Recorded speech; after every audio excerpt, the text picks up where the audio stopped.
So today we're going to be discussing the evolution of wearable technology. So as you can see on the screen currently, we have Fitbit, we have an Aura Ring, which is the new, I guess, technology that the NBA adopted so that they can be able to detect coronavirus before transmission or anything to protect any of their players when they bring back the season. And then Apple Watch, of course. So move forward.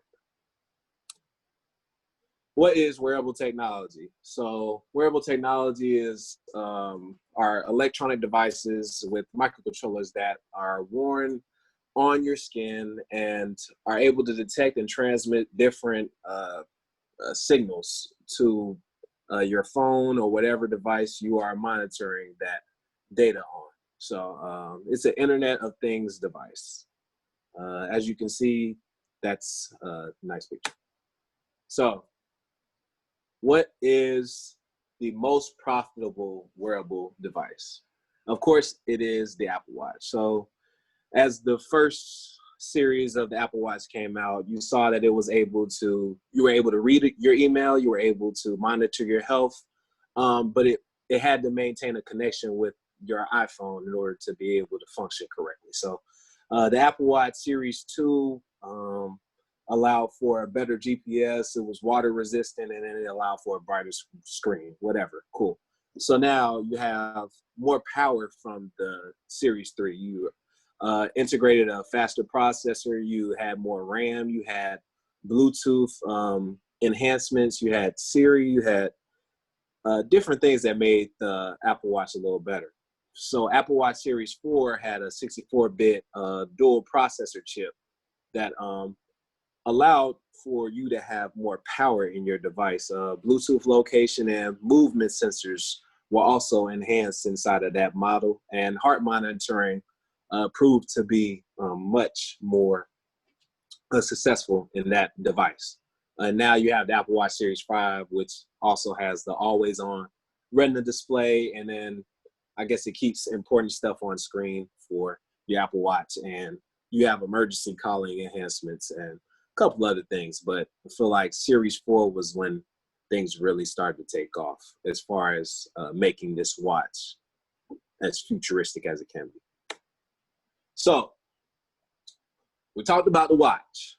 What are the sensors on the watch that allows it to make those particular, I guess, functions? So you have the electrocardiogram that basically monitors your heart for different anomalies. So let's say your heart rate goes up too high or something like that, then the watch will let you know you need to breathe, yada, yada, yada. The accelerometer, so it monitors your health from a perspective of when you're running, anything of that nature.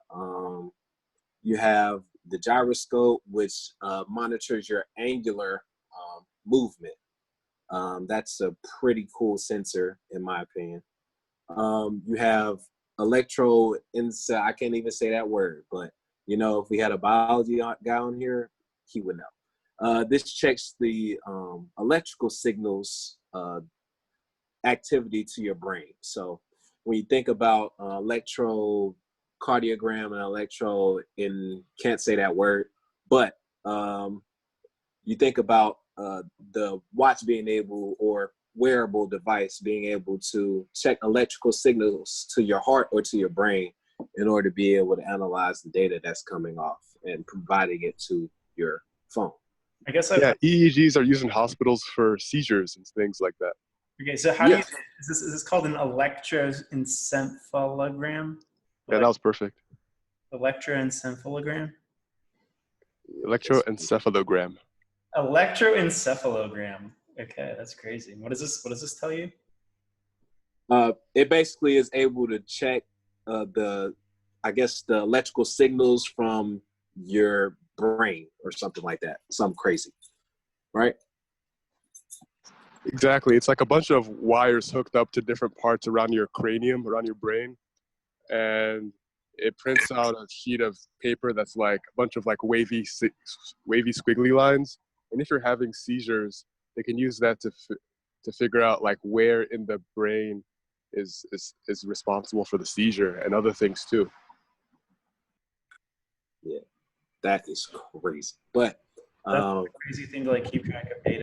Like, I mean, imagine the models that you could potentially create by like doing a control and response, like sort of experiment, like, you know, showing people happy images, measuring whatever that response is, angry images, measuring that response, doing like classification of emotions of, you know, the brain, the response. That would be insane.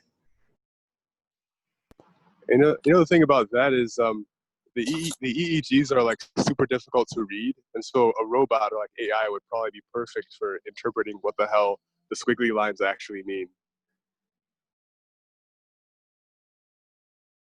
yeah, so that's the crazy part, that AI is actually used in all of these Apple devices in order to be able to read this type of information. So, or any wearable device. We'll go into some more a little bit later, but the galvanic skin response is another thing, but I won't talk too much to that because that's outside of my area of expertise. So where are we at this point? You know, I'm confused because a lot of wearable technology that we've seen, like in particular, MIT Alter Ego, it was able to predict what you were saying before you said it. It was able to monitor what you were doing on a remote, a TV remote, and tell you whether you wanted to go up or down or to the left and to the right, and it was accurate. So where we are with wearables and the Aura Ring being able to detect coronavirus, Apple Watch, speakers that are being placed into people's hands, like it's very futuristic to say the least. So let's move forward. What is the alter ego thing? What is that? So it's basically a device that you put onto your ear, and then it loops to your mouth, and then before you even say anything, it's able to I guess read what you're about to mouth, and then it will literally tell you what you're about to do in your ear. I love it. This is so cool. It's insane. So another cool wearable that people are creating that I'm just like, oh, that's next level. So the future of human augmentation with basically wearables. So basically being able to enhance people's visual capabilities, their access to knowledge, putting a computer in somebody's brain or in somebody's arm and being able to access that. They have looked into a lot of motor augmentation lately from the perspective of putting sensors, these type of sensors that we discussed earlier, into people's bodily parts so that they can regain access to be able to grab things and move their legs. Like it's just insane. Like being able to control the heart from a wearable of something in that nature, and then being able to interface with your different devices, like your car, telling it to start from your arm. Like it's getting like to the point where we might not. I'm scared. I wouldn't put one of these things in my body or around me if it was able to do this type of damage to me. But it's very interesting. So it's pretty cool. Yeah, I guess like, oh, I kind of moved this way a little bit. I guess like the thing that's interesting is like at some point, don't we kind of have to accept that? Don't we kind of have to like start providing this data? Isn't that going to become like a necessary part of life? Like, you know, I went to a doctor's appointment and you think about how much information you just freely give someone. And what I thought was interesting is I kind of stopped for a second. I said, do you need that information? And the person said, no. So you like, you know, when you go to a doctor's office, you naturally trust that the person who's asking you these questions, they're asking you these questions because they're of some sort of medical importance. But actually, they're just asking questions because they have to fill like, you know, a sheet that's like, you know, in software. And then that goes into a database. So it's actually not even being used for your diagnosis, not being used for your physical. It's just being used for insurance purposes. So it's like, how are people going to deal with these things when it's implemented in software, because you don't have the option to ask software, like, I don't want to put this in here. You know what I mean? Like, it just Yeah, it happens. You have to fill out the form. crazy. Yeah. I'm sorry, I wanted to say something really quick. Like even you talking about kind of like the augmentations and things that people, I guess, like that you could potentially put in your body. It reminds me kind of DEF CON's biohacking village, where people are literally trying to push the extremes of what hobbyists can do to put inside their body to kind of, enhance their life, which is really interesting. I bet you always got something to say about that. Not really. It's cool stuff. Yeah, like I don't give doctors my social security number if they ask for it if they don't need it. I would love to put. I, I want to get to the Aura ring because I've heard about that, and I can't believe the NBA has one of those. I think I would like to get an Aura ring, so I want to hear about that. It's not like implanted; it's just around the wrist, but it's supposed to give a lot of really useful information about like how the body's doing. Yeah, so the Aura Ring basically uses the same sensors that the Apple Watch does, but it does it in more depth. So when you're thinking about sleep monitoring, it's like basically using the sleep phases sensor in order to be able to understand what your body how much sleep your body needs in order to function at its primary level. It's also checking your temperature throughout the day. So being able to check for the symptoms of coronavirus is the benefit of the ring. It's not necessarily being able to diagnose you and say that you have the virus, but it picks up on the symptoms so well that it diagnoses 95% of people correctly before they have the virus or when they are about to have the virus. It picks up on those particular symptoms using the sensors that I put earlier in the talk. So using the EEG sensor, using the ECG sensor, using the temporal sensor, using sleep sensors, like it uses those different sensors in order to be able to check for those particular symptoms of coronavirus. 95% is kind of incredible. That is very cool. So I'm guessing, like with the coronavirus, I guess like the first step is that you're able to measure that there's some sort of way to measure the temperature, and like like I think what's interesting is you don't even really need to have like something like touching someone's skin for that. With just infrared light, I think we talked about this before in one talk, where the infrared light that is absorbed by oxygen, this is a medical type of thing. I'm not so sure about this, but there's like a percentage of oxyhemoglobin and deoxyhemoglobin. And depending on this ratio of these types of oxygen, it tells you whether your lungs are producing oxygen efficiently. Is that right, Obi? Something. Pulse So ox. what I can say about that is the infrared light. So like the hemoglobin in the red blood cell, when it's filled with oxygen, then it's going to absorb a slightly different frequency of infrared light, and so that's how like temperature, like wireless temperature thermometer devices work. It's because of that. Because when it's holding the oxygen, the structure of the protein actually changes, and so it absorbs a different frequency of IR. I'm so curious to think, like a ring, it's a ring that goes around a finger. I'm like, I wonder why you need that whole circle of connections. Like, if I was to make a sensor, it's interesting. Well, so you're thinking it might be like too much data, or like they don't, No, it's it's not just that for it to go all the way around the wrist? I digress. I feel like I went a little bit too far in it, but I think about that because it's like the way that oxygen absorbs light.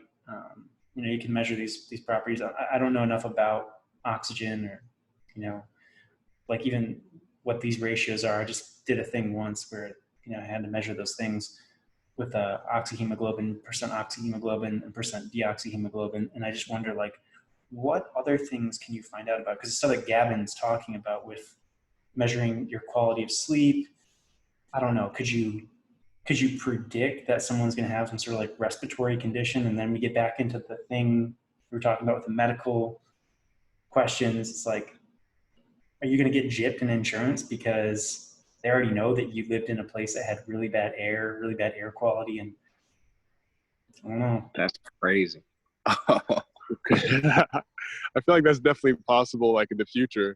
I down the rabbit hole, right?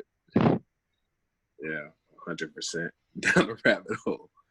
Well, so this is another flaw, that a security flaw from a cybersecurity perspective. Of course, I had to add that in, that we have in different wearables. So in wearable technology, those devices transmit a lot of data in between different Bluetooth connections. So being able to intercept those signals from your watch or your ring, whatever it may be, allows you to be able to capture those subtle changes in a person's movement through those sensors. So I read this research article about being able to perform binary classification of two different written digits that a person was performing on their wrist in order to be able to understand what they were writing from their watch.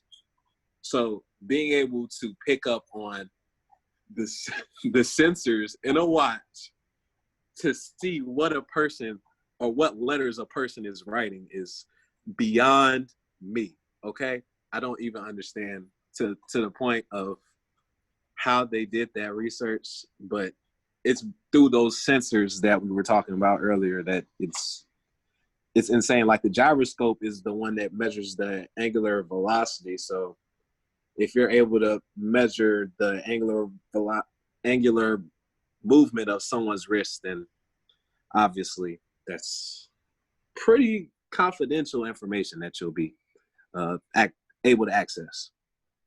This reminds me of a really weird thing.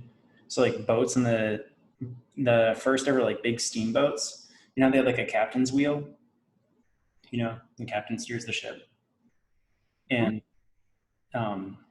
what's crazy is that was like, you know, whatever, Titanic, I feel dumb, 1910s, teens or something. That was probably when that happened, Titanic, whatever. But like, so you'd steer that little wheel, and then there'd be a small gear that would translate the captain's wheel into another gear, which would translate into these giant motors, which would eventually translate the rudder of the ship. So this little movement on the wheel translated to this huge movement of the rudder in the back. And it's like, it's the same thing. We're taking these signals and we're transducing them into, you know, some electrical thing where like even the most minute pattern can be recognized. You know, like there was a thing that said they're able to figure out that Iran they had a centrifuge that was making power grade uranium because they could read the infrared frequency of the centrifuge spinning. So they were like able to read that on a screen. They're able to read like from the pixel, the reflection of the pixel, they could actually see that there's a centrifuge there. So it's like these little signals, we can translate them, transduce them into something much larger. That is very, very insightful and a great example of how older technologies, or even if they're not technologies, older objects or usage of different things translates to technology right now. That's pretty cool. So when you think about it, I'm looking at this picture right here. What do I see? I see someone with wearable sensors in their neck, their wrists, their bowel movement system, and their ankles. So what happens if someone's able to hack into that that device in your bowel movement and basically shut your whole bowel movement down? you're dead, sir. Like, you're literally dead. So I'm just astonished of how people will be able to hack into these devices in the future. And I don't know if there's probably a lot of security concern around these devices, but like, I know they're not taking every precaution that they can in order to be able to secure these type of devices. I think it's like a trial and error type thing. And consumer-based wearables are outperforming a lot of research-based wearables. So when you think about pacemakers and their ability to, I guess, induce better hearts for people. I don't know what a pacemaker does, but you know, when you think about heart rate monitoring and different things of that nature, I think that the Apple Watch is performing way better than a lot of industry or research institutions wearable designs. So I think it's pretty cool that technology is enhancing the medical field, and the medical field is so pivotal in technological development. You know, it could be a big business selling consumers on like antivirus software for their wearables. That's just a thought. A couple other thoughts I had, kind of random, but I heard about this device that they're talking about making a device that would go in the teeth and would like detect what someone's eating, like, you know, how much fat, sugar, that kind of thing, and help them with like their diet. That would be kind of cool. A correction. Earlier, I talked about how hemoglobin works. I was talking about a pulse oximeter. That's the device I was talking about, like not a thermometer. Just to make it clear if anyone's listening to this in the future or whatever. And those are all the thoughts yeah. All right. Obi, are you gonna make like the first Norton anti-bio virus? I guess a bio. Dude, they would so much profit. Not Norton. Little pop-ups in my eye. Time to update your body software. Yeah. So, yeah, guys, that's the end of my presentation. It was kind of quick, but you know, hopefully y'all got some good information. If you have any questions on some of the tech, you know, I know a little bit, but not everything. So, yeah. It's a dope topic. Very, very relevant. Something else I was going to say was, yeah, so we were in class. We were learning about EKGs, which is you hook up the wires to the heart to detect, you know, like if you have like if you might have a heart attack, right? And then someone talked about how Apple Watches have a similar device, and it's so, you know, you don't have to hook up any wires. You just put on a watch, and then maybe there's a sensor that goes on the foot, I think it was, and it can do like a very similar job to a full-blown EKG. So that was interesting. Yeah, but yeah, cool talk, man. Cool topic. Thanks, me. Yeah, I'm not gonna lie. I'm sorry. You can go ahead, Trevor. Okay, I'm not gonna lie. When he first mentioned that Apple Watch had EKG, and it would be kind of get a clarification of, you know, how it's used to detect sensors. I was kind of, you know, I was like, how did we make that technological leap?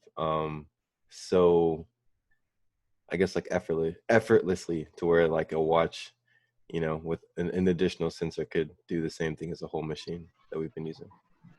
Well, just to be clear, it's like not as detailed as a full-blown EKG, but it's kind of close. Maybe like maybe 70% is useful for most cases. For a really complicated case, it's not going to be as good, but it can probably do the job most of the time. But yeah, I think that's still, that question is still, that's what I was thinking. It's a lot lighter to wear a watch than to carry around the EKG machine.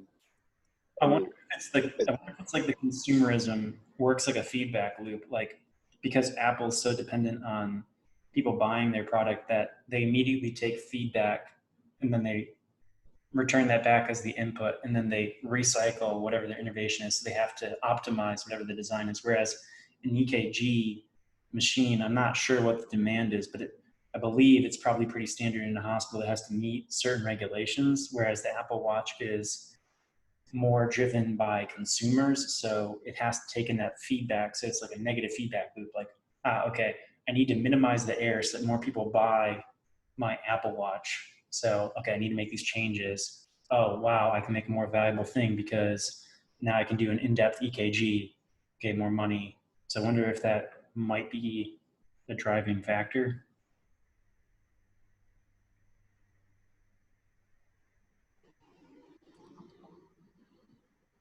Like the incentives and the economics of it.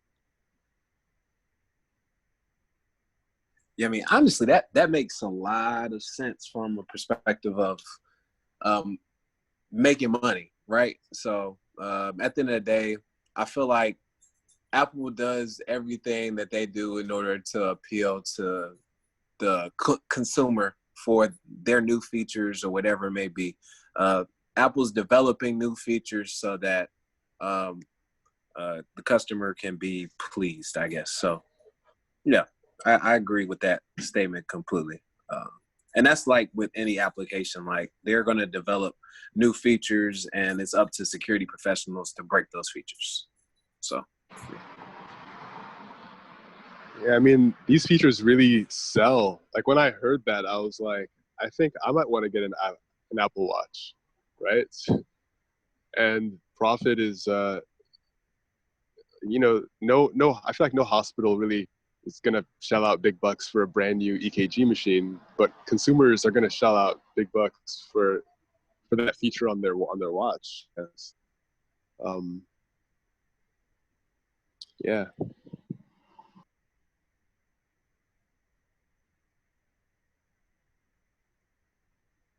so in short, we see the value of these wearables in our day-to-day life, and we see why they're so overpriced. Yeah. I don't know, like, so I have an Apple Watch, but what's weird is that I don't use it as much as I should. I really am, I do believe in this idea of like tracking, kind of like using data to hack your biology, because I like to keep track of my sleep. And it's really important for me. Like if I use this app called, gosh, what is it called? Sleep Cycle. So I use that called Sleep Cycle. Keep track of my sleeping tendencies, and if I can see like it wasn't great quality of sleep, I'll give myself like an extra hour to like try and catch up. Otherwise, it'll kind of throw me off for the day, and that's just such a critical thing, because it's like you might be irritable or you might be frustrated, and it might be because of sleep deprivation. But if we don't have that information, we can't make the necessary steps towards correcting that because we don't have the information.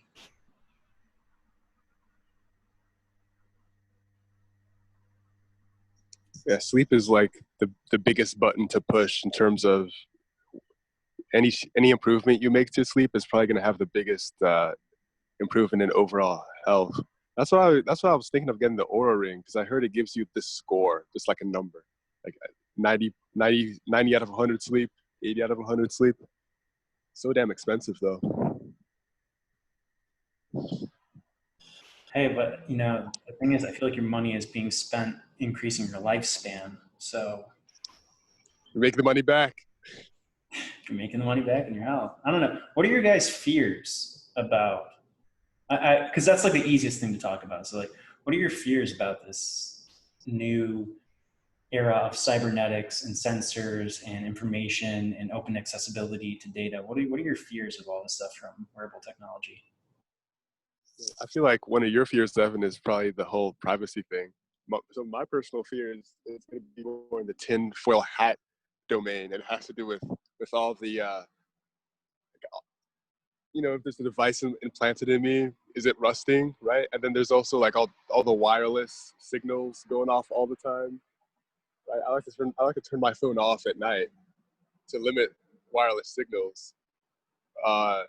but I don't want any like 5G signals going off inside of my the sensor that's inside of my gut. Yeah, the gut hack got me because I was like, oh, what a sad way to die. My gut got hacked. Like,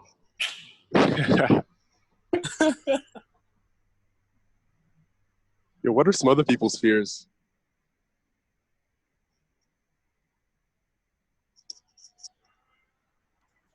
I don't know. I mean, I don't really have a fear about I guess the direction of wearables. I think I have like one of my concerns is kind of like at what point in our lives is augmentation going to be a pay to win system that, you know, really the people who can afford the augmentations. I mean, kind of like even so now, right? You can hack your sleep, but like what other advances are we going to find? You know, like are we going to be able to like plug into the internet kind of like similar to Elon Musk's, what's this called? I don't remember what it's called off the top of my head, but his whole idea with the I don't remember what it's called, but basically, you know, plugging your mind into the internet, being able to increase the bandwidth of information into your brain is the whole idea. It's like, is that going to create like a bigger divide of, you know, the already divisive environment that we have now? That's one of my concerns. For sure. yeah, I got that fear too. I think like one of the very first talks we had was me, Obi, and Yi, and we brought this up. We said like, if you can afford these things, is it going to give you a competitive edge that other people aren't even going to be able to catch up to? Yeah, like for now, I just do what I can afford, right? But Elon Musk can plug his brain into the internet and become even smarter and richer. So there's that. We're weird though, because like we're paying attention to this stuff. If you think about the internet and the adverse effect it's had for a lot of people, I actually would argue a lot of people would be more effective in life if the internet actually didn't exist. But Totally. So that this could be the exact opposite argument. Like you know, there's some findings that, you know, some people living in a jungle, if you look at them, they're relatively healthy and they don't die of like heart disease, right? Um, so maybe like initially the people who are trying out the prototypes of these technologies might actually, you know, get harmed by them because it hasn't been ironed out yet, you know. So yeah. like, would you be a really, I mean, would you make that landmark discovery or start that amazing company if you knew that you were going to die within the next 10 years because of some glitch in a machine that didn't read your data properly? Dun dun dun. Yeah, that's pretty intense.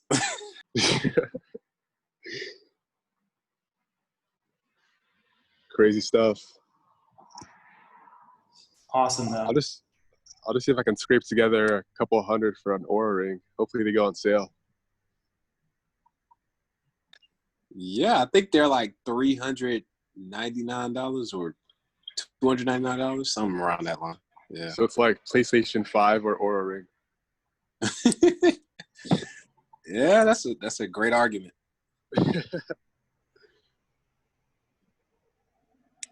All right. All right, cool. I think I'll stop the recording here.